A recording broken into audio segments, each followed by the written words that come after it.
మా అన్న YS Jaganmohan Reddy election ప్రచారం చేశారు. ఆ ప్రచారంలో మా నాన్న YS Vivekananda Reddy murder case గురించి మాట్లాడారు. వివేకం చిన్నాన్న అని చెప్పారు.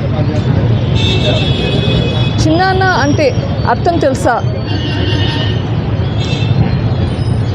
నాన్న తర్వాత నాన్న చిన్నాన్న. అసలు ఈ బంధుత్వాలకు మీకు అర్థం తెలుసా? అదే మీటింగ్లో మీ మామను ఉద్దేశిస్తూ, మీ మామగారిని ఉద్దేశించుతూ ముద్దుగా మామ అని పిలుస్తారు. బంధుత్వాలు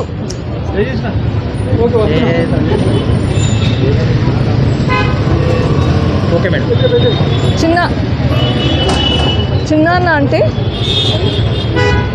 మీ నాన్నతో సమానం. అట్లాంటి చిన్నాన్న చనిపోతే ఆ చావు వెనుక కుట్ర ఏంటి అన్నది నిర్ధారించకుండా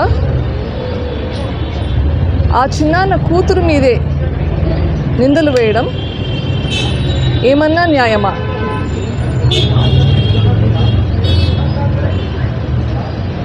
నీ చెల్లెలు కోర్టుల చుట్టూ పోలీసుల చుట్టూ తిరుగుతుంటే అన్నయ్యగా నీ బాధ్యత ఏంటి? అమ్మా నేనున్నాను నీకోసం, నువ్వు ఇట్లా తిరగద్దు, నీ పని హాస్పిటల్లో పని చేసుకోవడం అని చెప్పేది పోనిచ్చి నా మీదే కేసులు పెడతాడు.